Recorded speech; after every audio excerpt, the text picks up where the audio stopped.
Hello, everyone, and welcome to the Ask Historians podcast, episode 47. Today, we are speaking with Vonadler about the French plans for World War II. So we're going to go in and we're going to talk about, of course, the Maginot Line, the role of Belgium, and, of course, and really the role of what Poland was supposed to play, because that was kind of an original linchpin, as we'll see. But we'll also talk about the state of kind of the air forces and the air battles that went on at the time. We'll talk a little bit about the French kind of plans to counter the Blitzkrieg. And we will talk also about the French artillery system, which was pretty ingenious, which the Americans copied and adapted later on. And of course, we'll also talk about the role of the French hollow classes and some of the kind of stopgap measures using things like the Maginot Line and like calling up colonial troops as well. But mostly what we're going to be talking about today is looking at the war as the French perspective of it, their role as something rational, because they are, of course, as we'll start off and kind of conclude with, they are sometimes seen as kind of inept in this war. And the point that Vonadler is kind of making here is that they had a solid plan. It didn't work. So I'll leave it to him to expound upon that further. I just want to go ahead and, on a different note, go ahead and thank everyone who contributed to the Ask Historians Fund for getting us to the American Historical Association this December 2015 in Atlanta. The abstracts that our moderators will be presenting at the actual conference itself are available right now on the AHA website. So if you want to go check those out, you can. It's some very fascinating stuff about kind of the community we've built and how it could be a model and how it also is kind of a unique creature as well. So check that out and enjoy the podcast.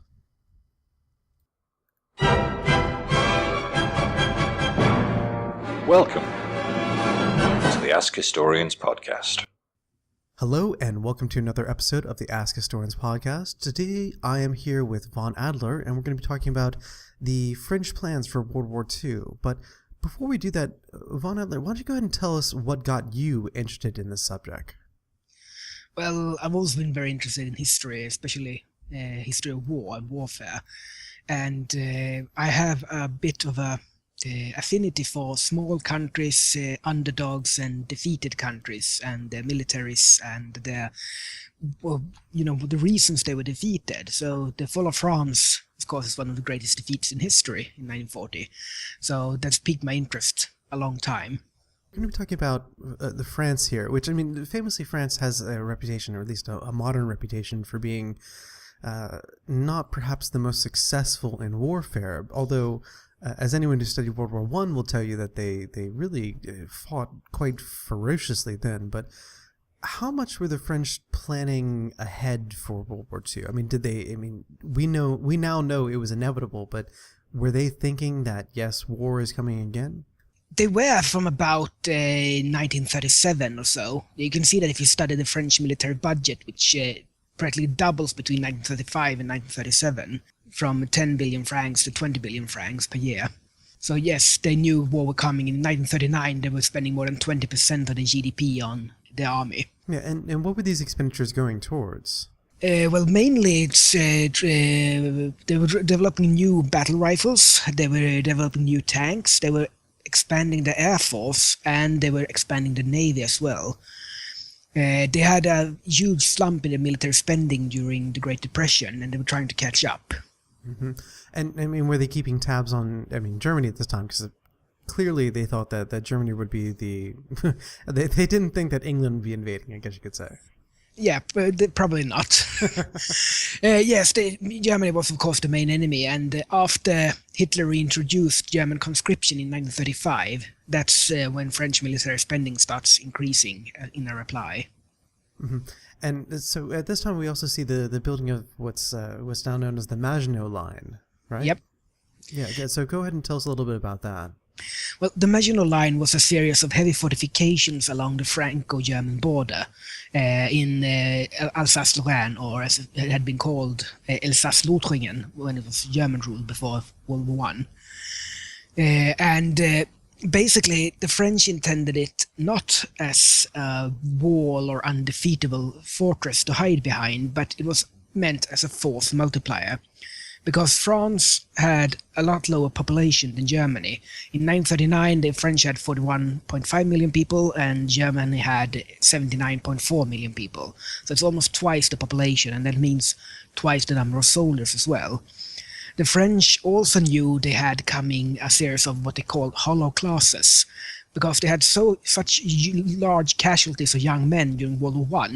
In 1940 and 1941, there were very few soldiers turning 18 years old, because there had been no young men to make babies 20 years earlier. So the French wanted a force multiplier that could allow them to keep fewer troops along the Franco-German border, but still having it secure, to free up larger parts of the army to fight in what they intended to be the main fight in Belgium. Yeah, so the assumption was that once again the attack would come through Belgium. Yes, and that was a correct assumption until about the 10th of January 1940, because the original German plan was to come through Belgium and basically repeat World War I, but with modern forces and more forces. Well, let's go back to these hollow classes, because, Yep. I mean, who coined this term? Was there a general recognition of this basically demographic disparity between France and Germany? Yes, of course, the basic premise that Germany is larger and has a larger population, that was true in 1914, and it was true in 1940 as well, especially as Germany had acquired both the Sudete and Austria and increased its population by several millions. I don't know exactly who coined the terms the hollow classes, but the French knew this, and their military planning included the knowledge that around 1939-1940 the amount of men reaching the age of conscription would be lower than in many other years. Yeah, so the apparently the assumption was to say we kind of bunker in. And, I mean, was the assumption that they would also be able to draw upon allied nations, say with, the Great Britain coming in again? Yes, of course. The French plan, if you allow me to talk about the original French plan for World War II, is that a good time? Yeah, absolutely. Yes, absolutely. The original French plan was after Czechoslovakia fell and Britain and France knew that the appeasement policy wasn't working, and from then they knew a war was inevitable, and they knew that Poland was most likely the next enemy. The French, though, overestimated the ability of the Polish army, or rather the ability of the Polish state to mobilize a large army.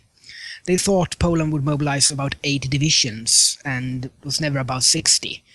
And they also overestimated how long it would take Germany to conquer Poland. So the original French plan was for Poland to hold the Germans as long as possible, and if they are unable to hold the lines, the Poles would retreat down to southeastern Poland around the city of Lvov, today Lviv in Ukraine, along the border to Romania, because Poland shared a border with Romania at that time, because Romania was friendly to both France and Poland. So the idea was, through Romania, France could supply the Polish army that had retreated to southeastern Poland, and this would remain a force in being, much like the Serbian army did in World War I when it retreated to Albania and was supplied by the French and Italians. But Poland fell much quicker, but the French plan was to commit an offensive into the Saar region, and from there into the Ruhr region of Germany, while the Poles held. When the Poles fell in just 3 weeks, especially as the Soviets attacked from the east and cut off the Polish retreat path to Lvov, the French revised their plan, and they wanted to fight in Belgium. Yeah, so the original plan called for the French to make an incursion into the Saar and the Ruhr region. Can you tell us the significance of that? Well, the plan was to start an attack immediately and add more and more forces as the French army mobilized.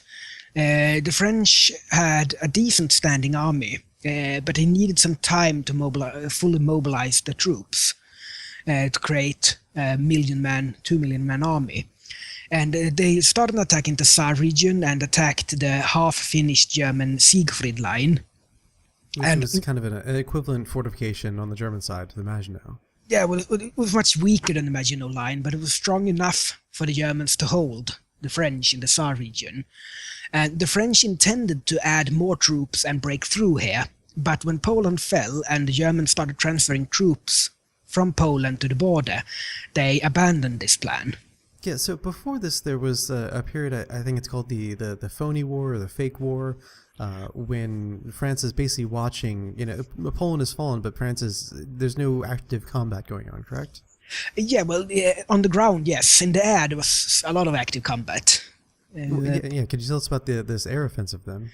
Well, the British and the French tried to do strategic bombing of the Ruhr area, and they tried to drop leaflets, and they tried to challenge the Luftwaffe as the Luftwaffe tried to challenge the French Air Force. So basically there was an attempt by both sides to achieve air superiority, demoralize their enemy, and attack industry and communications. Yeah, so this sounds like kind of like the beginning of what we would see as modern air warfare. Yes, but the integration between ground forces and air forces was much lesser back then than it is today, and the attacks on neither side were very effective, unfortunately. Unfortunately, it is. We're talking, very early planes as well. Yes. Yeah, there's a lot of aviation technology that develops during World War II.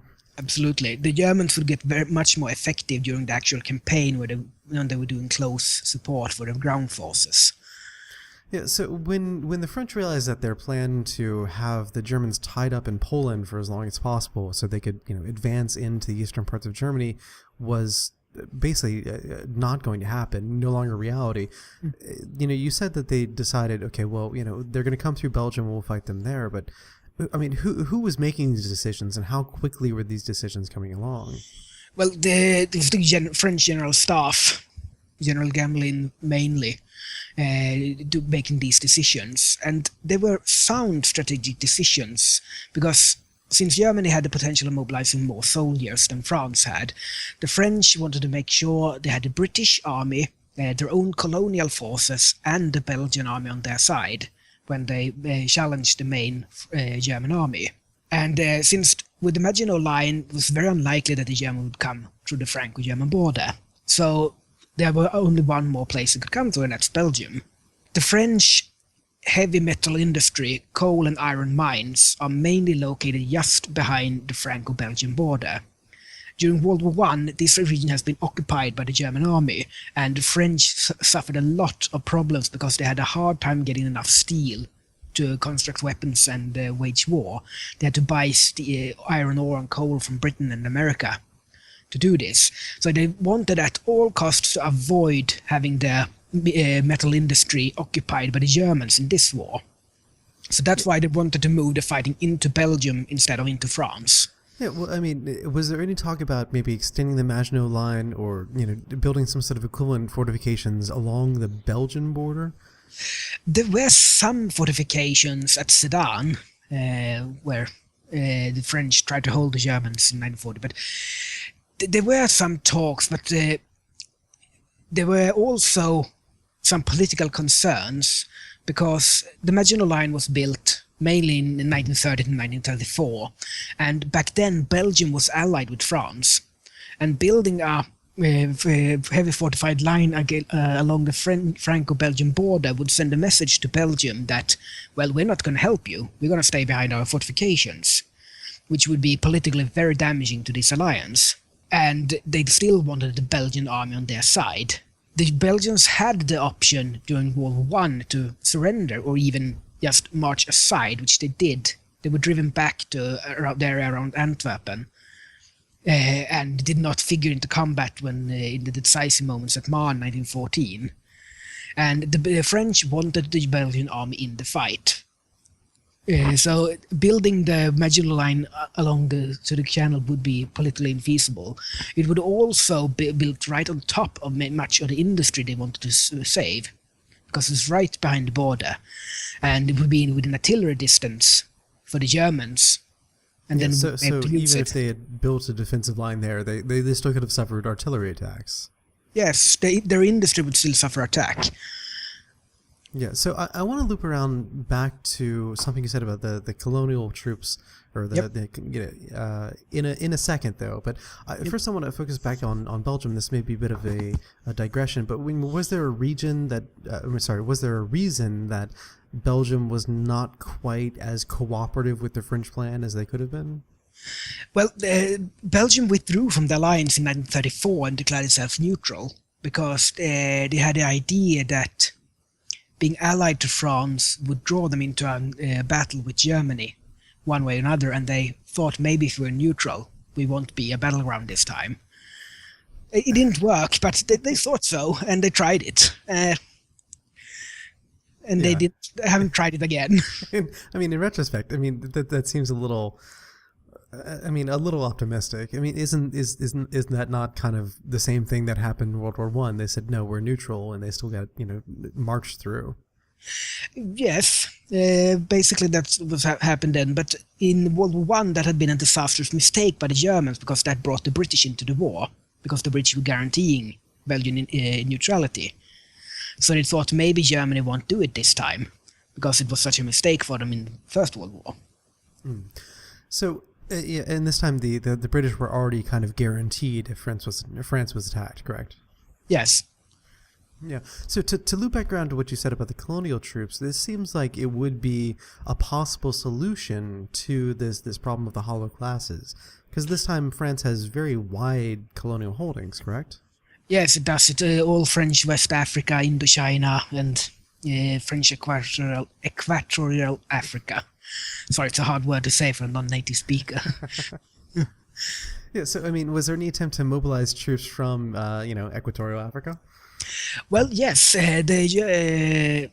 I have some figures here. The French moved 7 North African divisions, 1 Equatorial African divisions, 3 North African cavalry brigades, and 5 regiments of Senegalese troops. And that's the term for all sub-Saharan French troops.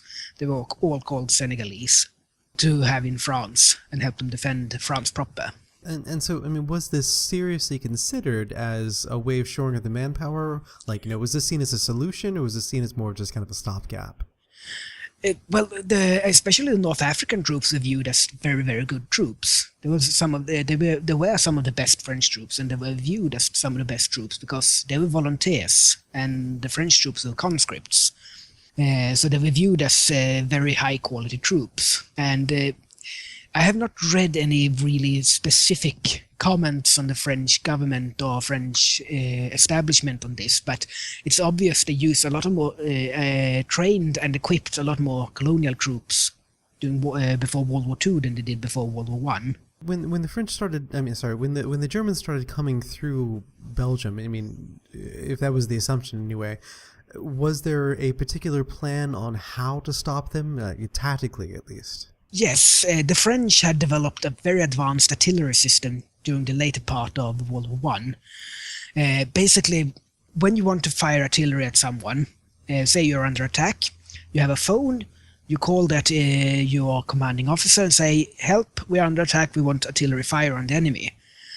Then they patch you through to artillery command, and artillery command might send a forward observer, someone's trained to observe for artillery, to your position.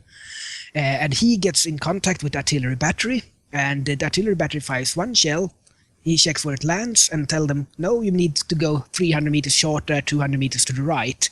And they do this to train each gun on the right target, and then they fire. And you see, this is a process that can take 15 minutes, 30 minutes, if you're unlucky, and by that time your position is probably overrun. And the French developed a system where the artillery would pre-calculate and pre-set. They would send out forward observers to the infantry positions and check all possible routes of attack and potential enemy positions. And then they would calculate and shoot the guns before the combat. So basically, if the French artillery battery had some time to deploy and do these calculations, they could have fire on the spot in between 2 to 5 minutes instead of 30 minutes. And it was a very, very good system that served the French very, very well during the last year of World War One. And what they intended was to mass troops into Belgium and meet the Germans at the only real place where the Germans could push a lot of mechanized troops, according to French vision, of course. That was the Gembloux Gap. Between the Ardennes forest and Brussels, there's an area of flat terrain that's called the Gembloux Gap. So the French rushed the best artillery, the best tanks, the best armored divisions here because they expected the Germans to bring all the panzer forces through there. So they would grind them down with artillery and tanks. Yeah, so, I mean, this artillery technique sounds, I mean, you said it was basically developed in the last year of World War One. I mean, was there, refinements or improvements to it since then, or was this kind of the assumption that this technique developed in the end of World War One would still be highly effective? Yeah, they expected it to be highly effective, and it would have been as well. Unfortunately, in reality, the front moved too quickly for the French artillery to do these calculations and test firing, so they didn't have time to use this system, and that's why it failed. It's an interesting notice that the American army used this system, but a bit differently. They inherited from the French, because the American artillery in World War I was French. It's French pieces, French systems, French teachers. All of it was French calibers, French guns. And they actually pre-calculated all potential positions at all potential countries in Western Europe.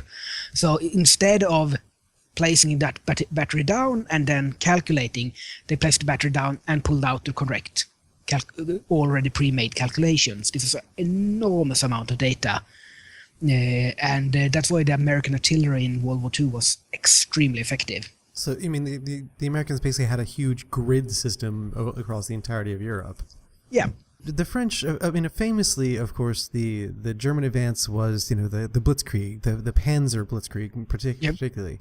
I mean, were the French thinking about countering, highly mobile tank divisions? Yes. Basically, they wanted to push in their own tank divisions.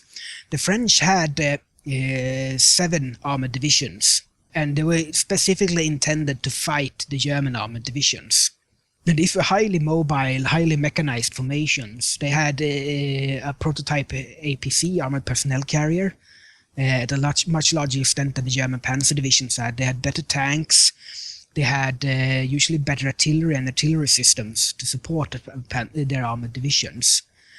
So basically, they were intending to sacrifice these elite, the best of their troops, to grind down the best of the German troops. Because they knew if they could grind down the German panzer divisions, the rest of the German army was too immobile to actually do anything against their artillery.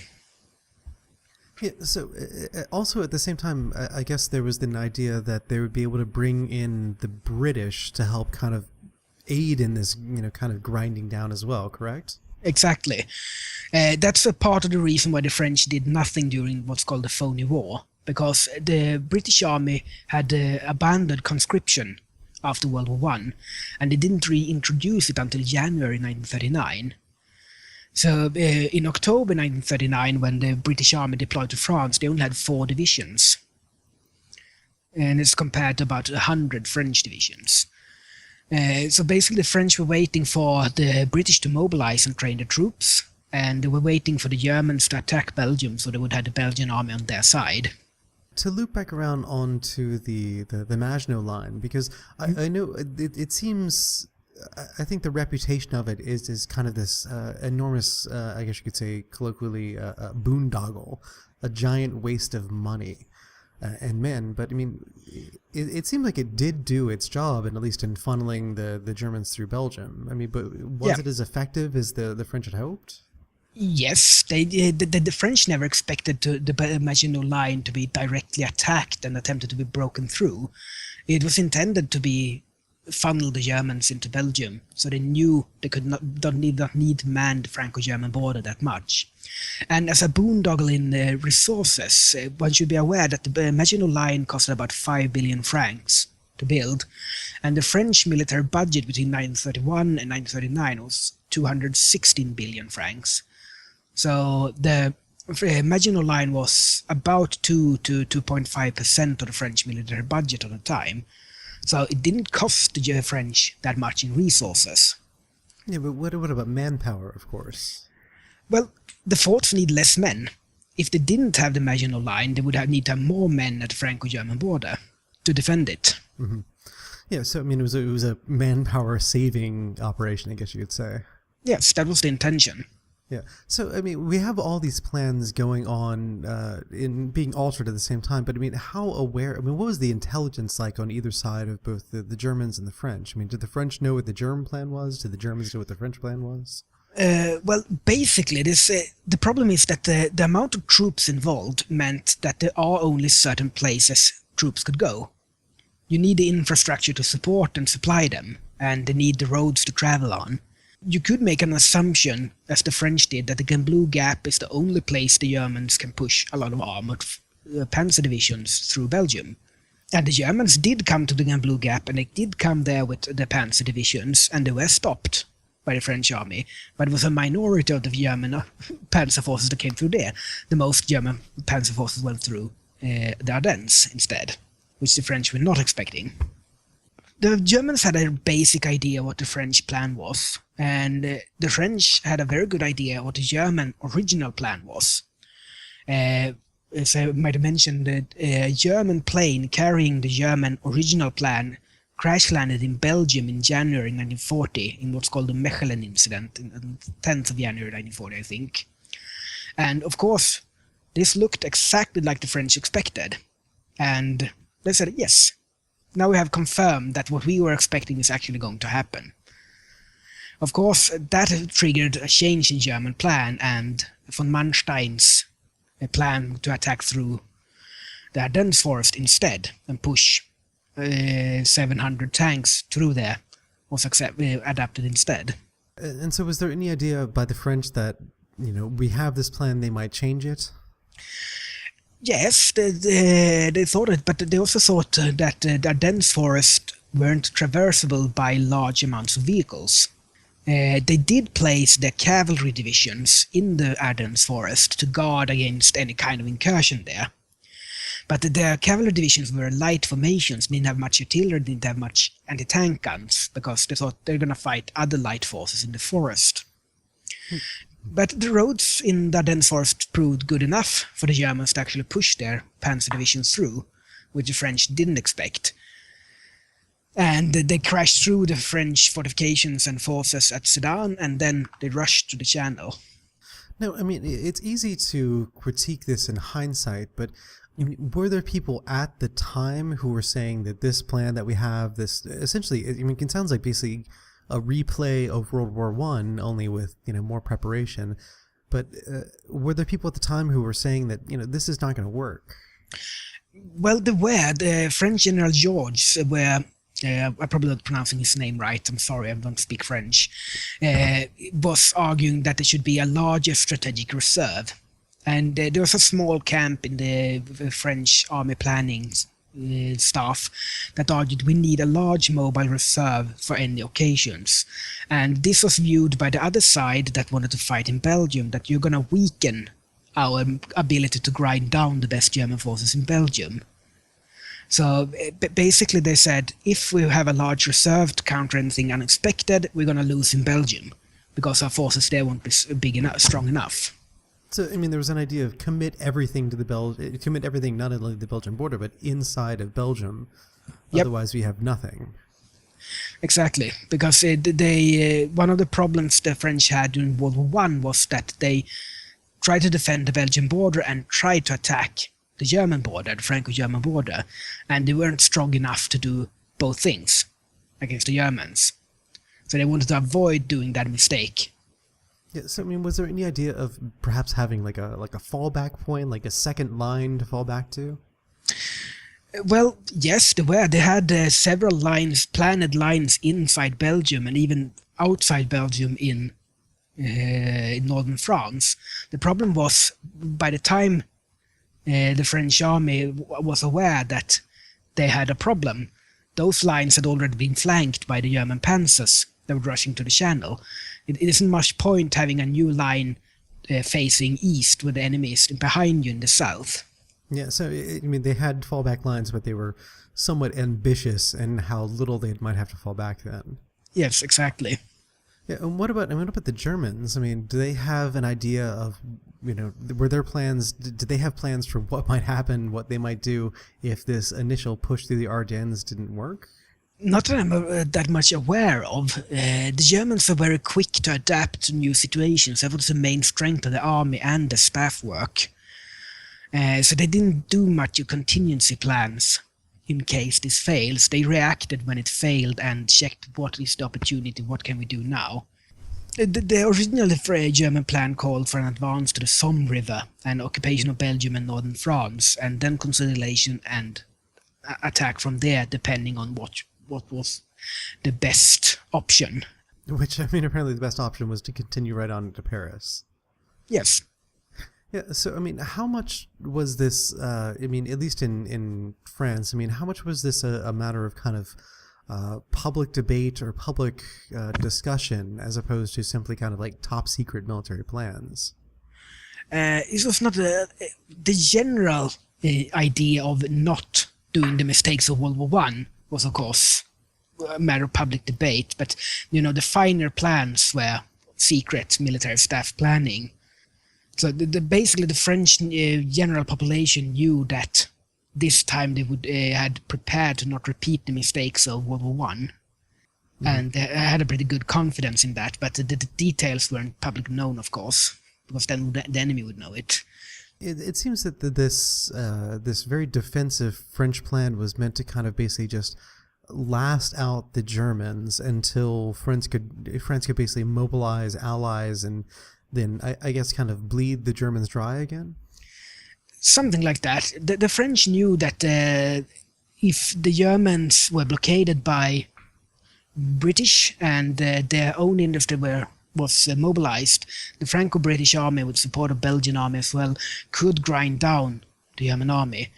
Because the French had a pretty good idea of how close to an economical collapse the Germans had been during the entire 30s, when they were outspending their ability to pay for the army. They were expanding the German army quite quickly and was depleting the gold reserves at an alarming rate. And it was really only them acquiring the Austrian and Czechoslovak gold reserves that saved them from a collapse. So the French knew that if they could just hold out long enough, the Germans would collapse economically and they would be able to far outproduce them and just, grind down the Germans with artillery fire and mechanized production. Mechanized forces. And what was the role of the Soviet Union at this time? Well, the Soviets and the Germans were semi-allied in the Molotov-Ribbentrop Pact, and the Soviets were supplying the Germans with raw materials. But, of course, they were mostly doing it because Stalin thought it was a very good idea for the Germans and the Western Allies to fight each other, because then none of them could fight him. And if the Germans actually looked to collapse, he might quit. So were the French hoping that they might be able to flip the Soviets onto their side to attack Germany on the second front? Not at that time, no. They did have hopes for that before the Soviets invaded Poland in 1939. There were talks between the Western Allies and the Soviets before the German-Soviet Ribbentrop Pact. But they didn't come out too much because the Soviets wanted Allied guarantees on several nations that they would be able to annex the Baltic countries and go after Finland and Romania. And the Western Allies weren't prepared to give those guarantees and sell out nations. But of course Hitler was. So the Soviets made a deal with Hitler instead. So, I mean, did the French have to kind of restructure their plan at all? Or, I mean, did they make any kind of reconsiderations given the fact that at the time, I guess it was safe to assume, right up until Operation Barbarossa with the invasion of Russia, that there would be no second front on Germany? When Poland fell, the French didn't think there would be a second front. They were prepared to do it by themselves with aid of Britain and Belgium. So they assumed that this kind of defensive position would be successful against the entire full weight of the German effort. Well, yes, Britain and France, and with Belgium on the side combined, had a bigger industry, larger production potential, better economy, and more men than Germany had. The basic idea was to fight the Germans, stop them and grind them down during 1940, and then during 1941 the French would lead an advance across Belgium and into the German Ruhr area, which is essential for German war production because that's where a majority of the coal and iron production is located in their heavy metal industry. And they expected once they had captured this area, the German economy would collapse and they would win the war. And what about bringing in the United States? Was there any discussion about that at the time? Not at the time, because at the time the isolationists controlled the Congress and the Senate in the United States, and they wanted nothing to do with any conflict in Europe. So they knew they could borrow money and they could buy weapons. The French imported a lot of American airplanes in 1939 and 1940, and had a lot of equipment ordered in the United States that were delivered to Britain when France fell, but didn't expect American ground forces to help them. Yeah, but it seems like at least that there was, as you pointed out, kind of very economic ties, but also, to leap back to something you said before, that the American artillery was very French. Were the French basically at the forefront of artillery at this time? Yes, they were. The French had the best artillery system in the world in 1940, and the Americans built up something even more advanced based on that during 1941 and 1942. Yeah, so were there kind of like kind of a sympathetic military officers on either side to each other? There would be, yes, because the Americans fought World War I, with their own rifles, but with French machine guns and artillery and French tanks and French airplanes. The American Expeditionary Force in France during World War I was largely equipped by the French and supplied by the French as well, because it took time for the US economy to mobilize for war, and the Entente wanted American ground forces in place as quickly as possible. So yes, there were sympathetic feelings, and basically in 1939 everyone thought that the French army was the strongest army in the world. There's a lot of this animosity. Animosity? Thank you. Animosity between France and the United States that come after the fall of France, because the American government attempted to get the Vichy French back into the war, and they kept this policy for a long time, and they ignored de Gaulle and his Free French, and this caused de Gaulle and his Free French to be very resentful of the United States, and it's caused the United States to be very resentful of the French, because they were trying to get the Vichy French to fight, and the Vichy French didn't want to fight. They had surrendered, didn't want anything to do with the war.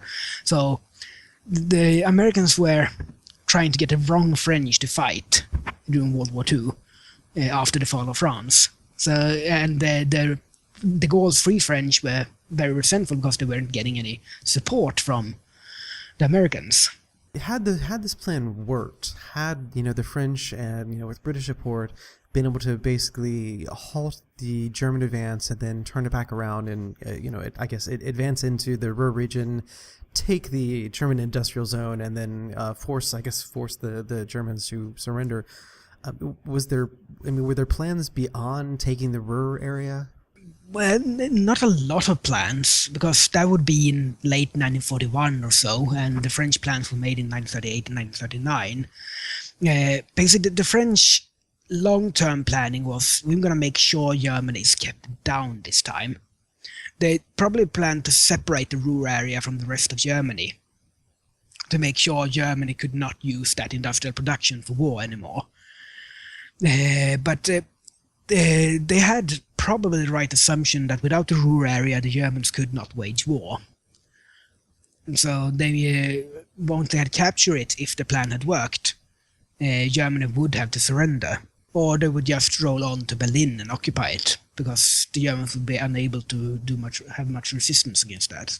And were there any kind of post-war plans at this time? Because famously World War II saw the partition of both Berlin and Germany itself, although it was between the Soviet Union and the Allies, the rest of the Allies. But was there any idea of some sort of second Treaty of Versailles or something along those lines? Well, it's very fussy, because the French didn't have time to do much planning of that. because they lost very quickly. The only thing I've really seen in sources that they intended to separate the Ruhr area from the rest of Germany, and either occupy it or make it its own state, so the German state could not have access to that industrial resources. So basically just kind of like a permanent taking away of an industrial base. Yes. Yeah, because I mean, I believe after World War II, there was actually ideas floated about basically taking large parts of Germany and literally deindustrializing it. Yes, the Morgenthau plan. It never happened. Of course, it's really unfeasible to deindustrialize a country because people with the knowledge how to make industrial machinery will still be there, and they will do it. And you'll have to, go with and shoot people that are engineers to do that. Yeah, which is, I mean, a little unfeasible to go round up all the engineers in a country. Yeah, exactly. To take a bit to a bit of a meta question, what went wrong with the French plan? What went wrong was that the Germans didn't come through Belgium; they came through the Ardennes forest, and the French were very unlucky that because they were mixing up divisions at this time. Basically, they had what's called Series A and Series B divisions and Series A divisions had active recruits, young men, and Series B divisions were reservists, older men. And they wanted to make a lot of their Series B divisions more fit for combat, so they actually started adding in younger recruits in these divisions and bringing them into heavy training. And that was happening with the troops that were at Sedan. They had just received a batch of new recruits, fresh men, and were training them, integrating them into divisions. So the unit cohesions were very low of these divisions when the Germans just came crashing through. So the Germans were very, very lucky. They didn't jam up in the Ardennes. They weren't bombed into smithereens. They managed to brush aside the French cavalry guarding the forest.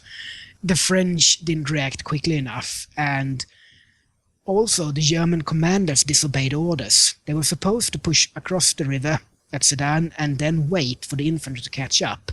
But the German panzer commanders just rolled on to the channel, and also against orders. So the Germans were very lucky that this worked. The Germans were lucky that the French troops at Sedan were, restructuring at the time when they arrived. They were very lucky that the French cavalry didn't have order to stand to the last man, but rather to observe and keep away. And they were lucky that the French or the British didn't bomb the forest. So the Germans had a lot of luck. The German forces were, of course, very, very good as well. They were one of the best armies in the world in 1940. And, the French plan was rush north into Belgium, and that was just all good French forces were somewhere else when the Germans came. This is one of those events that is basically echoed through time. Of course, I started off by saying that the French have a modern reputation as being somewhat inept, I guess you could say. I'm not going to mention the words cheese-eating, surrender, or monkey right now, but they've certainly been said about France, sometime in the recent past. Is perhaps this one of those things that is a bit of an undeserved reputation? I would say so, yes. The later part of the campaign, when the French were trying to defend Paris and northern France, it's evident that they learned very, very quickly how to handle the German attacks and form what's called porcupine defenses. That had defenses in all directions, so even if the Germans struck through, the troops could still defend the line. But by then they had lost the best of their forces, and this was a very demoralizing blow to the French. They also had a problem with the air force, because the French were at the entire time expecting a long war, and they were preparing for a long war, and they were very correct. It was a long war, just short for them, because they lost very quickly. So basically they were, among other things, they were moving the air force backwards to bases that would be out of the range of German fighters, so the air bases wouldn't be bombed. And they also expected their air crews to do just one mission per day, because they wanted them to be fresh and be able to fight for a long time, while the Germans were pushing their air crews from 2 up to 6 missions per day. So the Germans were getting a lot more out of the air force. Of course, they exhausted it as well, but it worked because the campaign was short. So the French were, a lot of the French problems resulting because they were preparing for a long war. And it wasn't long for them. It was not, and I guess in part this has to do with the fact that, I mean, the German, particularly the German economy at this time, basically was forcing them into a boom or bust war. The Germans needed to win right away. Yeah, exactly. That's why the French knew this. That's why they thought if they just hold out and grind down the best German forces in Belgium in 1940, they would be able to attack because the German economy would collapse. They wouldn't be able to keep up with war production with France and Britain. No, I mean, what kind of, you say you have an affinity for the underdog, I guess you could say. Yeah. What kind of lessons can be drawn from, in a larger historical and even kind of military sense? What kind of lessons can be drawn from the French plan and its failure in World War II? Well, first of all, you still need a reserve, even if it makes you weaker in your main axis of advance. Have a mobile reserve. The enemy is always going to do something unexpected if they can. The French had a bit of victory disease as well. They basically won World War I, and towards the end of World War I, their army was actually very, very, very good. They had learned so much and were so apt at using those experiences that they paid so dearly for in blood. And it's hard to change your ways when it was a victorious way and it was paid for in so much blood. That's one of the advantages the Germans had. After World War I, they had a very small army. It was easy to make changes. There's no old establishment and old glorious victory to respect. So you can do a lot of changes very quickly. And the French had a large army and a lot of experience from World War I, and it's hard to do changes in those circumstances. What you need to learn is avoid victory disease, keep a large reserve, expect the enemy to do the unexpected, and make sure that if you prepare for a long war, that it actually is a long war for you as well. Well, Vonadler, I mean, I want to thank you for talking with us today. I mean, do you have some kind of final closing remarks you'd like to make?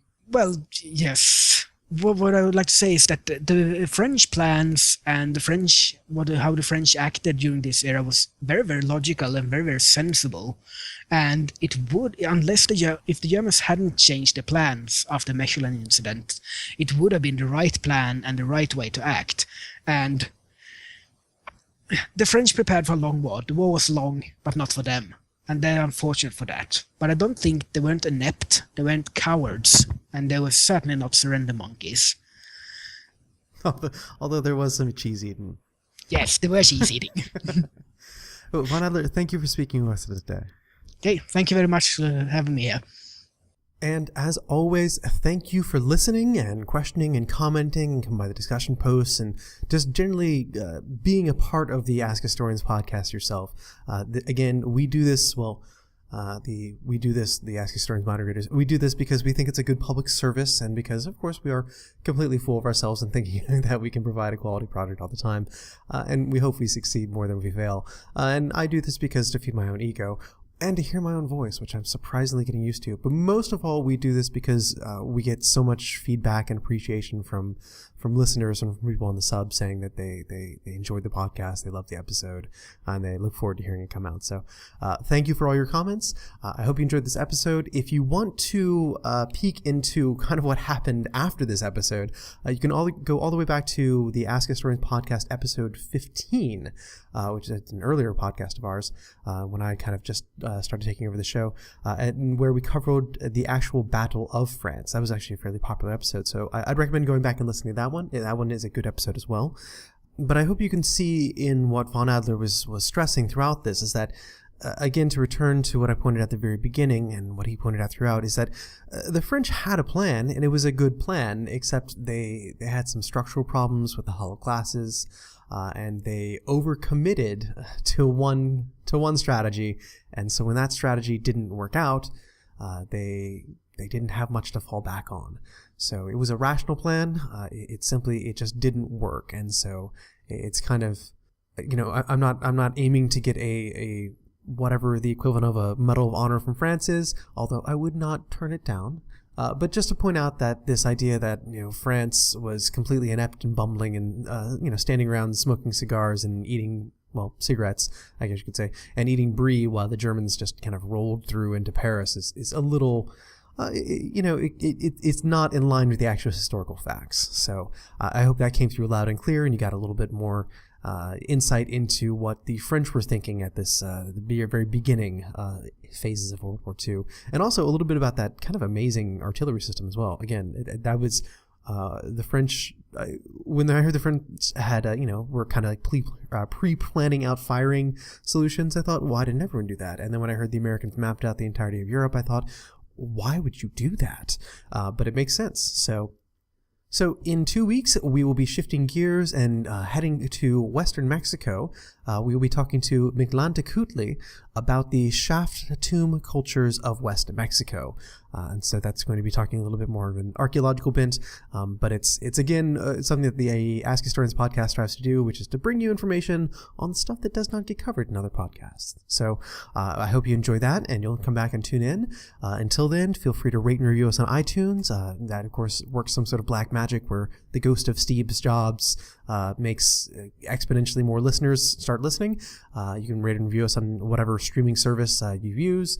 And please come by the discussion post for any follow-up questions you might have. Those stay open for months and months, and some people do comment months later. So if you don't feel shy about coming by if you're listening to this episode, a week after it's come out. So I'll forward those questions on to our guest. So until then, we'll see you in 2 weeks. You've been listening to the Ask Historians podcast.